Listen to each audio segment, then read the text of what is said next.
여기는 대한민국 서울에서 보내드리는 KBS 월드 라디오입니다. This is KBS World Radio coming from Seoul, the Republic of Korea.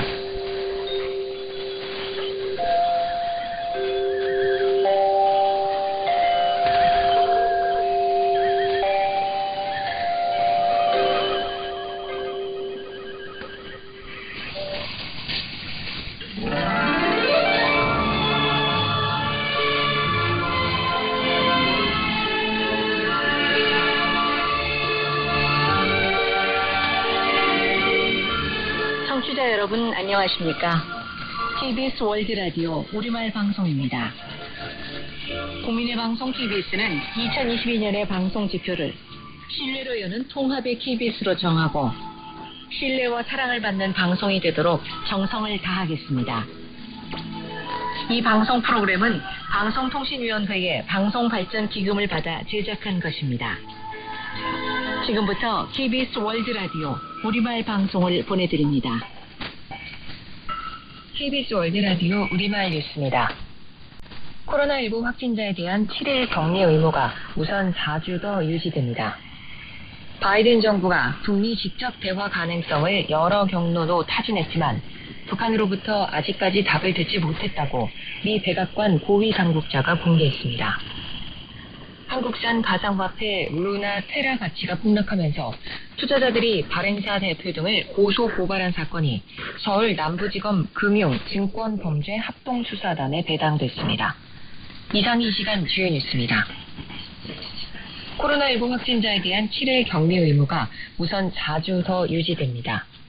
요양병원과 시설에 대해 한시적으로 허용됐던 대면 접촉 면회도 연장됩니다. 안다영 기자가 보도합니다. 오늘 0시 기준 코로나19 신규 확진자 수는 25,125명입니다. 위중증 환자는 어제보다 23명 줄어든 251명, 사망자는 하루 새 43명 발생했습니다.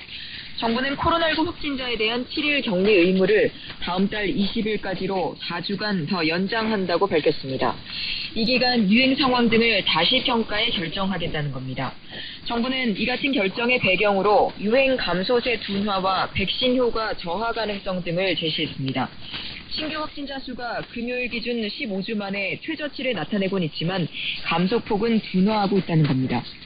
정부는 지난주 감염 재생산 지수 역시 0.9로 한 주 전보다 상승한 점도 거론했습니다.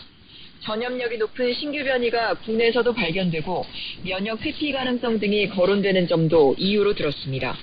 다만 다음 달부터 시작되는 중고등학교 기말고사와 관련해선 확진 환자나 의심 증상 학생도 시험을 볼 수 있도록 한다고 밝혔습니다. 기말고사 기간에는 등하교 시차 적용과 확진자 등을 위한 분리고사실 운영, 고사실 내 응시생 최소 간격 유지 등의 조치 등이 이뤄질 계획입니다. 요양병원과 시설에 대해 한시적으로 허용했던 대면 접촉 면회도 당분간 더 연장됩니다. 면회객 4명 이하 원칙은 그대로 유지되지만 백신 이상 반응 등으로 접종을 받기 어려운 경우 접종 이력이 없어도 면회가 가능합니다. KBS 뉴스 안다영입니다. 코로나19 확산 시기에 확진자와 접촉자의 개인정보를 유출한 공무원에게 공무상 비밀 누설죄를 적용할 수 없다는 대법원 판단이 나왔습니다. 대법원 2부는 코로나19 발생 현황 문건을 유출한 혐의로 재판에 넘겨진 공무원들에 대한 상고심에서 해당 정부가 공무상 비밀에 해당하지 않는다고 판단한 원심을 확정했다고 밝혔습니다. 대전 지역 공무원 A씨 등은 지난 2020년 1월 코로나19 확진자의 성별과 나이, 가족관계, 접촉자의 거주지와 직장 등 개인정보가 담긴 문건을 촬영해 가족에게 보낸 혐의로 재판에 넘겨졌습니다. 전력과 가스요금 가격이 뛰면서 생산자 물가지수가 넉 달째 오름세를 이어갔습니다.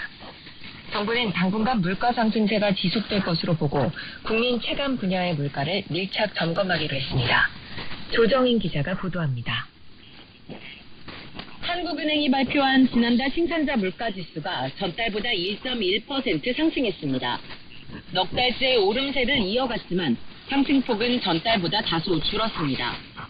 품목별로 보면 전력, 가스, 수도 등이 한 달 새 4.5% 뛰었습니다. 유연탄과 LNG 같은 주요 연료 가격의 상승세가 전기요금에 반영됐고 도시가스 요금까지 인상되며 전체 에너지 물가를 끌어올렸습니다. 농림수산품은 한 달 새 2% 상승했는데 특히 축산물과 수산물의 가격 오름세가 두드러졌습니다. 축산물은 전달보다 7.4% 뛰었고 수산물도 2.6% 올랐습니다. 그러나 농산물은 2.3% 하락했습니다.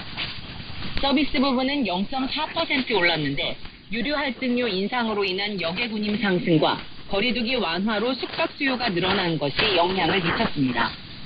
정부는 당분간 물가 상승이 이어질 것으로 보고 국민 관심이 높은 식용유와 달걀 등의 가격과 수급 동향을 밀착 점검하기로 했습니다. 또 밀과 비료 가격 인상분의 차익을 지원하고 식품과 사료 원료 구매 자금을 확대하는 등 수급 안정화 방안을 추가로 마련하겠다고 밝혔습니다. 정부는 또 물가 안정 범부처 작업반을 운영해 물가 안정을 위한 단기 과제들을 추진할 방침입니다. KBS 뉴스 조정인입니다. 바이든 정부가 북미 직접 대화 가능성을 여러 경로로 타진했지만 북한으로부터 아직까지 답을 듣지 못했다고 제이크 설리번 백악관 국가안보보좌관이 밝혔습니다. 설리번 보좌관은 바이든 대통령의 한국행 비행기에서 한반도 비핵화를 궁극적인 목표로 두고 행동 대 행동 방식의 조치 가능성 등 여러 가지 제안을 북측에 전달했다고 밝혔습니다. 하지만 북측으로부터 어떤 답도 듣지 못했다며 현재는 압박과 함께 도발에 대한 단호한 대응을 계속해야 하는 상황이라고 말했습니다. 특히 북한이 바이든 대통령의 아시아 순방 기간에 핵실험이나 대륙간 탄도미사일 발사 등 도발에 나설 경우 단호하게 대응하겠다고 강조했습니다. 울산 S-OIL 공장에서 일어난 폭발로 노동자 1명이 숨지고 9명이 다친 것과 관련해 정부가 사고 수습과 원인 조사에 들어갔습니다. 고용노동부는 중대재해 대응 지침에 따라 울산 고용노동지청의 산업재해 수습본부를 구성해 운영하고 있다고 밝혔습니다. 또 고용부는 이번 사고와 관련해 경영책임자의 중대재해처벌법 위반 혐의에 대해서도 수사에 들어갔다고 밝혔습니다. 앞서 19일 저녁 8시 50분쯤 울산 울주군에 있는 S-OIL 울산 공장에서 압축기 정비 작업 뒤 시운전 과정에서 폭발로 불이 나 1명이 숨지고 9명이 다쳤습니다. 외교부가 경제난으로 반정부 시위가 이어지고 있는 스리랑카 전 지역에 특별 여행주의보를 발령했습니다. 외교부는 정세 불안이 가중되고 있는 스리랑카 전 지역에 특별 여행주의보를 발령한다고 발표했습니다. 또 이번 조치는 스리랑카 정부 비상사태 선포 등에 따른 것이라고 말했습니다. 한국산 가상화폐 루나 테라 USD 가치가 폭락하면서 투자자들이 발행사 테라폼 랩스의 권도영 대표 등을 고소 고발한 사건이 최근 부활한 남부지검 금융증권범죄 합동수사단에 배당됐습니다. 서울 남부지검은 테라폼 랩스 법인과 권 대표 등 3명의 특정 경제범죄법 위반과 유사수신행위법 위반 등으로 고소 고발당한 사건을 합수단에 배당했다고 밝혔습니다. 한국을 방문하는 조 바이든 미국 대통령이 서울에서 정의선 현대자동차그룹 회장과 만날 예정이라고 백악관이 밝혔습니다. 제이크 설리번 백악관 국가안보보좌관은 바이든 대통령이 오는 22일 정의선 현대차그룹 회장과 서울에서 만나 미국 조지아주에 70억 달러, 약 8조 9천억 원을 투자하기로 한 것에 대해 감사의 뜻을 표할 것이라고 전했습니다. AP통신은 소식통을 인용해 이번 투자가 8,500개의 일자리를 창출할 것이라고 전했습니다. 백제가 충남 부여의 수도를 둔 사비 도읍기에 도성 방어를 위해 쌓은 부여 가림성에서 백제시대 성벽과 석축 배수로 등이 확인됐습니다. 20일 코스피는 46.95포인트 오른 2639.29로 종료됐습니다. 코스닥은 16.08포인트 오른 879.88로 장을 종료했습니다. 원달러 환율은 9원 60전 내린 1268원 10전으로 마감했습니다.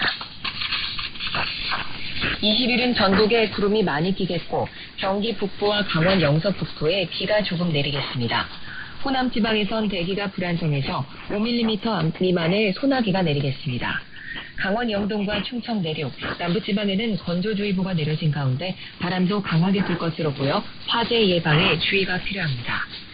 토요일인 21일은 전국이 대체로 맑겠지만 오후에 강원도의 남쪽 산지와 남부 내륙 지역에 소나기가 오는 곳이 있겠습니다. 지금까지 유지원이었습니다. KBS 월드라디오 우리말 뉴스를 마칩니다.